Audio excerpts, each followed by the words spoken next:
beautiful people, and welcome back to another episode of the Nollywood Show, only on Afia TV, on DSTV channel 254, Go TV channel 17, and Free TV channel 748. My name is Chinaloromogu as your host on today's episode. It's been beautiful since the start of the Nollywood Show, where we hold conversations about things that border one of the world's largest film industries, Nollywood. Here we hold conversations, interact with people who are behind the screens, actors, actresses, and we have fun too, because it's not all talk that we do on the show. We have fun as well. And today, just like every other day that we have this show, we have something beautiful packed for you. I'm not the only one having this conversation tonight, but before I introduce to you my guest, we'll go on a quick break, and when we come back, we'll continue the conversation. Don't go anywhere.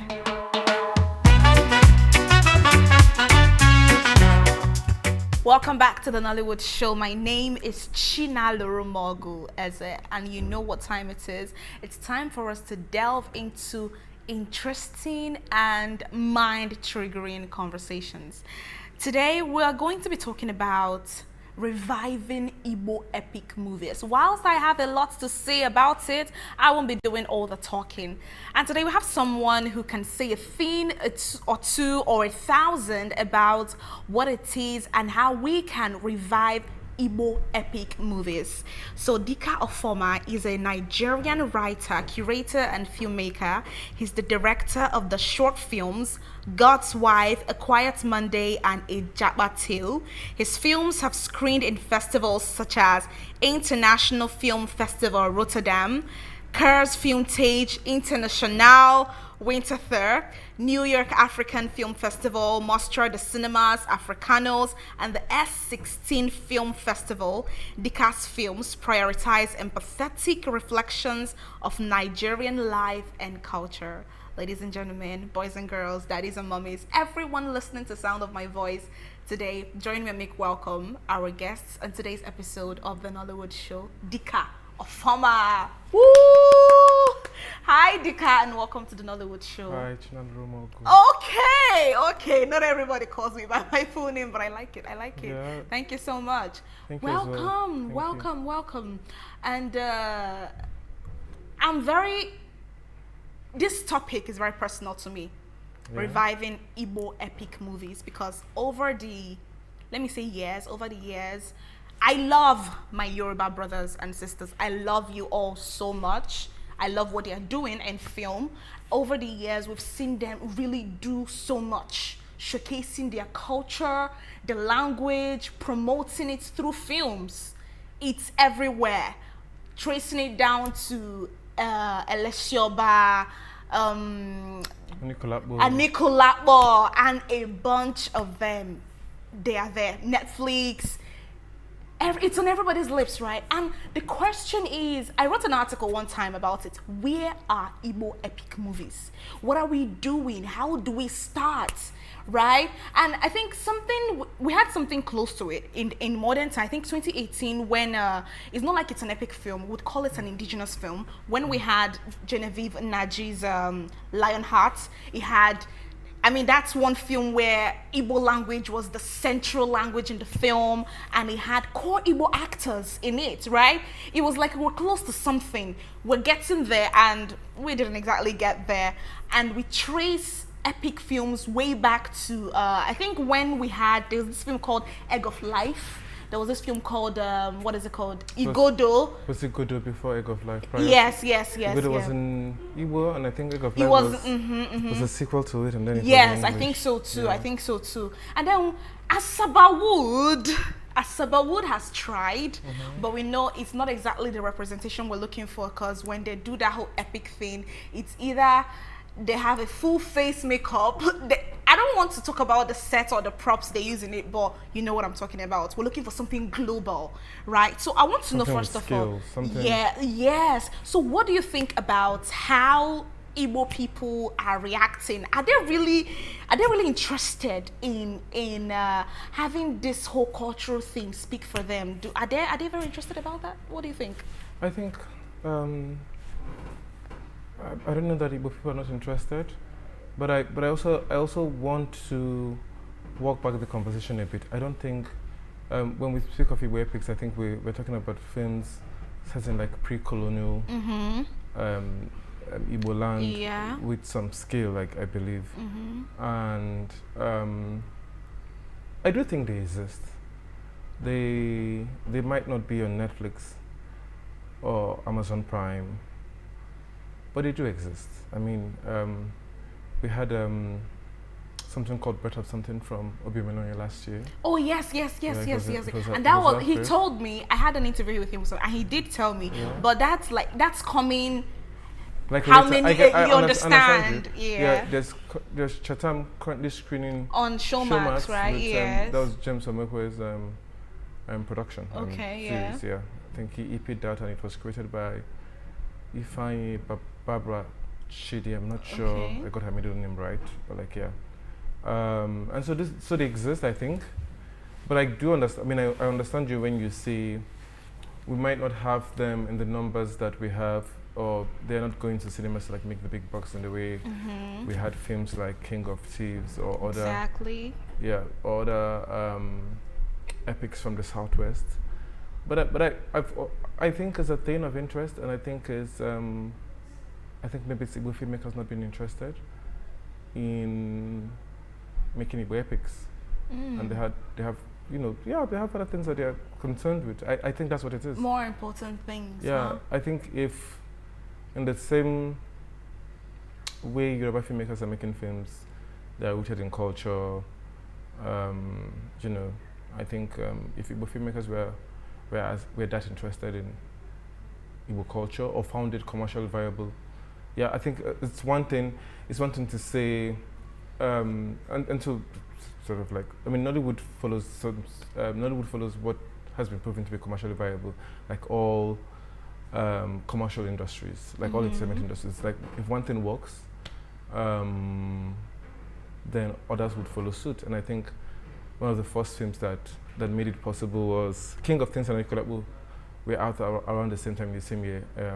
King of Thieves made, I think, over 300 million naira in cinemas in 2022. And I think that was a booster for a lot of like Yoruba filmmakers to follow in that line and make Yoruba. They saw that people are interested in Yoruba stories, in Yoruba epics, in Yoruba culture, and that was the boost to keep on making a lot of Yoruba films. And that same year, Kolon Afolayan, who's incredible, who's been making films forever that are, even when they are not set in pre-colonial times, his films have always been rooted in Yoruba culture. His Anikolabu came out around the same time, and it was very successful on Netflix. I watched it, I loved it. I think it's really one of my favorite films from him, and so there was interest, and I think even with the streamers and with cinema distributors, they could see that there was interest in Yoruba epics, in films around Yoruba culture, and so I think that we probably need one filmmaker who's interested in Igbo culture to make one and show that people, like, if you make it and it's good enough, it's entertaining enough, and whether it goes to streamers or whether it goes to the cinemas, and people, the audience buy into the story, we would have a lot of Igbo epics. It's the same way The Wedding Party did well, and we had lots of romance stories, rom-coms eventually that were about about weddings or about big parties. And so it's really that nobody yet has been able to take one to cinemas or take one to I don't know what the numbers are for like the Showmax streams of Chatham. Yeah, we don't really know because exactly. it's streaming. Yeah, exactly. So I want to believe that if there's interest, that it would inspire other filmmakers other Igbo filmmakers or filmmakers who are interested in Igbo culture to do the same. And so we just need one filmmaker. Okay. So your point is interest. Yes. Igbo filmmakers are not showing interest in doing. You don't think they are showing interest? I don't think we are. Let me include myself because I'm Igbo. So let me throw it back to 2022 when I did that report called "Where Are Igbo Epic Films?" and interviewed a couple of. I interviewed the likes of Ike Nebwe. Yes, of No U-Turn. I interviewed there's another guy, another filmmaker, maybe not so known, but just to get his perspective on the whole thing. And I think Ike took it from the angle that the Igbo culture, you know, when they said it's that language that should be going extinct in a few years. Reports said that it's happening, that people here are not exactly, should I say, appreciative and really taking the Igbo culture seriously. It's different for the Yoruba people, where they are particular about their names, particular about speaking the language. It's not the same with Igbo people. Igbo people don't take it seriously. That's why filmmakers don't take it seriously. That's one. Another filmmaker said it's because of funding, that a typical Igbo man is looking at how much am I getting from this film in the next few months after release, right? He's looking at the return ASAP, ASAP. We're not looking at, okay, let us touch live, let us push out the culture. What's the money like? And then when you also look at cinema, the cinema culture in the Southeast is not what it is in Southwest, right? So placing these three things side by side, I think, so I don't know, I want to know what you think about it. Do you think all these things combined is the reason why filmmakers are not exactly interested, or they see these things as reason why they cannot make full-blown epic films bordering around the Igbo culture? I mean, I don't know that I necessarily agree. I mean, with the first point about, you know, Yoruba has been more appreciative of their culture than Igbo filmmakers. I don't know, because we're looking at it because we want. So back, you know, what we call Asabawood, we have lots of those Igbo epics, and I think what we're asking for is the ones with scale, and so it's that it hasn't yet been done. And I think if filmmakers from Asaba or Enugu are making films, Igbo epics, I think that counts, and there are people who are watching them. What it is that I guess what we're asking for now is like, why are we not making it for like a global platform or for like a global audience? Yes. And I still think it's because we don't have that one. No Igbo filmmaker yet has been able to take the risk to try. And so when that one person does, every other person would do the same. It's what happened with Living in Bondage. One film. Because started doing remakes. Yeah, one film. Everybody follows. No, not even like the like original Living in Bondage. Like that sort of like so that's sort of like what spawned the industry that we have today, the sort of films that were made in the 90s.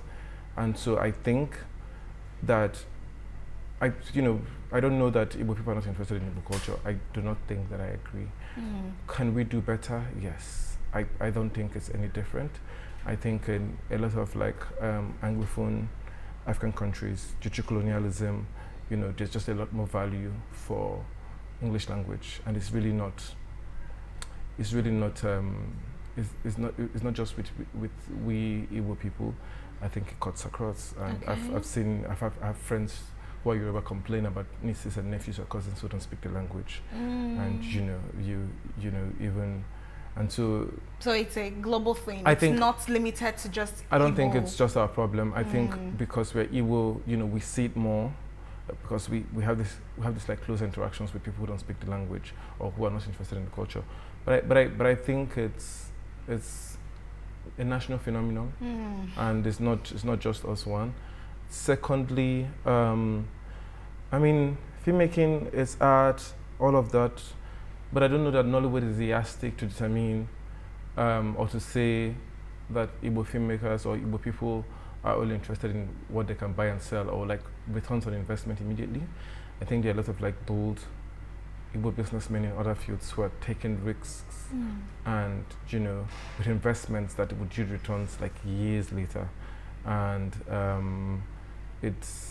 I don't know that it's fully accurate to say, but I do get it. We are a business people, we are trading people, and so it can be viewed in that lens. But I think what I do want to say is that I know for certain that, you know, we're making other films. When we have lots of Igbo filmmakers who are making films. I know Charles Oblake is one, and he's, you know, making remakes. And he's making these big films as well. And we have lots of Genevieve Naji, you mentioned. It took a while for like Lionheart to go to Netflix, and it took years of pre-production and planning and figuring out strategy to sell the film. And so these are Igbo filmmakers, and so I don't know that it is fully honest to say that Igbo filmmakers are not interested in taking risks to make films that take years to. In other words, you're saying it takes one filmmaker to just start it, and it would be a I think that's just the problem, because you can't say Igbo filmmakers aren't taking risks. We have lots of Igbo filmmakers who are doing this. You know, from Inkblot Presents with, I think that's Chinazonozo. We have Kene with Film One. This Igbo filmmaker. Kene Baro. Not Kene Baro. I think Kene. I'm not sure what his surname is. Onwonsa, I think. Okay. Yeah, we have these are Igbo filmmakers who are also taking risks with other films, and so. I don't know that it is accurate to say Igbo filmmakers are taking risks. All right. We just haven't taken risks with Igbo stories, Igbo epics, Igbo epics. Or films fully rooted in Igbo culture. All right. I guess I would also have to go back to drawing board and ask more filmmakers what they. Sure. I mean, this is my own perspective. Right. No problem. This is a conversation that should take us more than 20-15 minutes to talk about, because it's deep. I even have more questions like, are you thinking of doing Igbo epics? But don't worry, we'll talk about that later. So that's it. I don't know what you think. I don't know what you're saying, what you feel about Igbo epics and how filmmakers are reacting to it, how you as a person is reacting to us trying to make Igbo epic films. We'll go on a quick break, and when we come back, we will maybe wrap up the conversation with Dika Ofoma. Don't go anywhere.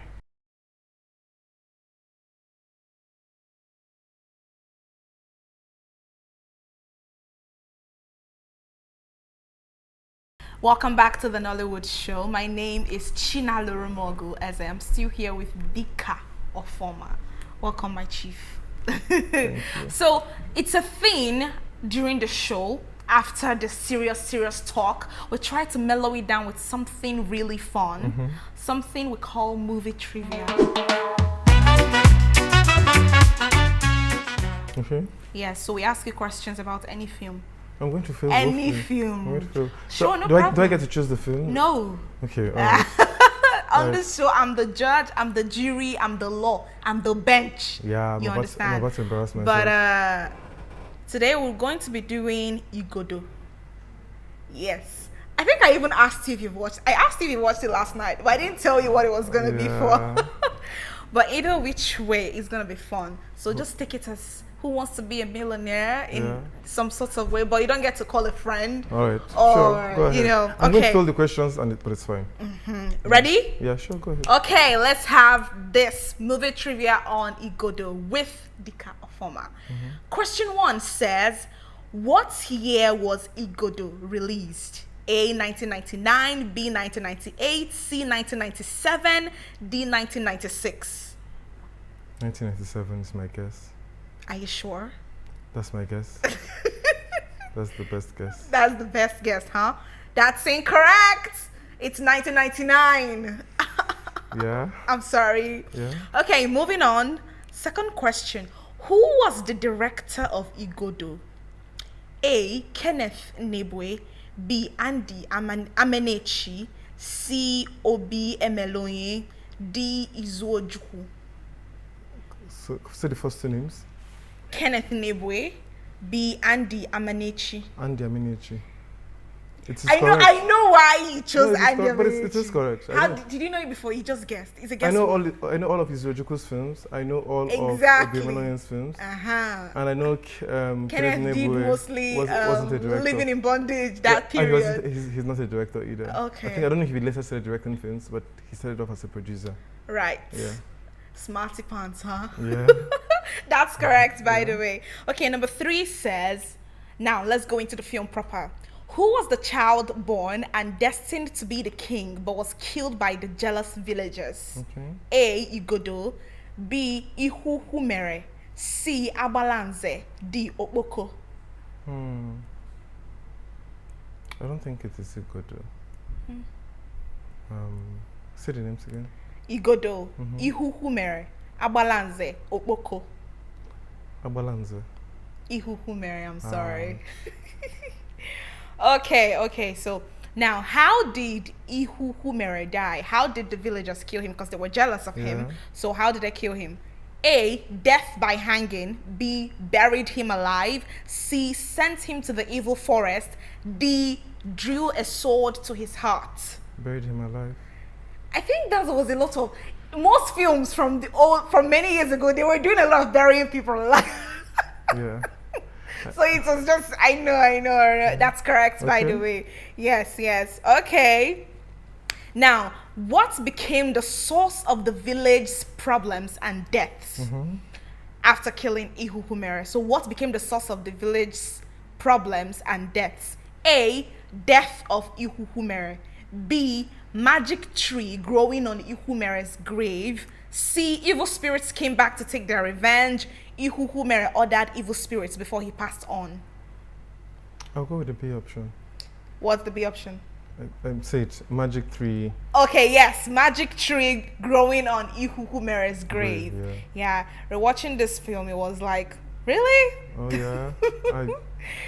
Okay, 6 says, how many men did the Dibia send into the evil forest for a mission to save the village? Okay. How many men did the Dibia send into the evil forest for a mission to save the village? Yeah. A, 9, B, 8, C, 5, D, 7. 7. I think 7 is a significant number. Yeah. Movies from those days, every time we need 7 virgins. But it's even biblical. Right? It's considered a complete number, I think. Okay, you're correct. It's 7. 7 men. Okay. How many have you failed so far? I failed a lot. I Not a lot. I didn't watch Igodo growing up. Okay. I only saw it a few years ago, but it wasn't like a good version of it. So audio was bad, picture was bad. So I didn't watch it growing up too. I watched it yesterday. Oh gosh, I didn't say that. You didn't hear anything. But I've always heard about it. I've seen clips from Zikoko many years ago. I have friends who are like big fans of Igodo, and so I try to watch it. I try to watch it rather. But like what I found was like terrible picture. Same when I tried watching audio, it, and so it was just like difficult to follow through with the story. But yeah, true. YouTube really has been saving lives with these old films. Okay, next one is, what were they sent to retrieve in the evil forest? Okay. The crown of the first king, the ancient calabash, the sacred sword, the golden staff. The ancient calabash. Why? I don't know, that's my guess. What about the golden staff? I mean, it sounds significant, don't you think? I think from Super Story back in the days. No, but ancient calabash is my guess. Are you sure? I'm guessing because okay. It's not a film that I've is really incorrect. seen. It's the sacred sword. Ah. So which of the following was not among the 7 sent into the evil forest? Okay. Which of the following was not among the 7 sent into the evil forest? Igodo, Nwoke, Izu, Ekwe. Ekwe. No, I think there's somebody called Ekwe in that film. Say it again. Igodo, Nwoke, Izu, Ekwe. I'll go to Izu. Are you sure? Guess. Final answer. Yeah. It's Ekwe actually. Ouch. Nobody was Ekwe in that film. Ouch. Yes. Okay, so in the evil forest, what killed Nwoke? Nwoke was part of the 7 sent into the evil forest. Yeah. So what killed Nwoke? A, wild animal. B, he drowned. C, a deity spewing fire. And D, flesh-eating humans. Flesh-eating humans. Why? I have no memory of this film, so I'm really just doing guesswork. I haven't really seen this film, so I'm just like guessing. It would have been fun if it's a film I watched. I'm having so much fun. Yeah, but like if there's a film that I watched, yeah, it would have been. Oh, jeez. Give me something from the 2000s when I've been born. Not something around when I was born. Yeah. Okay, yes, you're correct. Flesh-eating humans. And finally, who played Igodo in the film? That's a simple question. Oh, go ahead and ask, please. Okay, who played Igodo in the film? Sam Dede, Norbert Young, Oke Bakassi, Charles Okafor. Sam Dede. Final answer. Yeah, final answer. Final answer. Yeah. Why Sam Dede though? Now I'm wrong because I remember now that Sam Dede was in Ijele, and it's Ijele that I really remember. Okay. Yeah, because I remember the story is almost similar. People were sentenced to evil forest. Yeah, again. I think it's Sandere was in Nigeria. Yeah, you know. But who was Igodo in Igodo? Say the names again. Sam Dede, Norbert Young, Oke Bakassi, Charles Okafor. If it's not Samdede again, it's going to be Charles Okafor.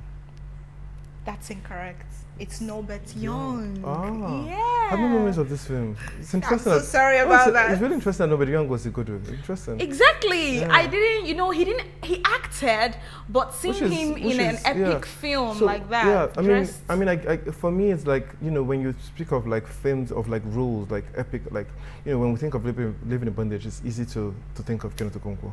When we think of Ijele now, Sam Dede, easily. But Igodo. When you think of even Egg of Life, you remember in Kiro Sylvanus almost immediately. Yes. And so I don't know, was he on the poster? Because when I think of the poster, the only person whose face I remember seeing is Uche. Exactly. Yeah. I think it was the Dibia.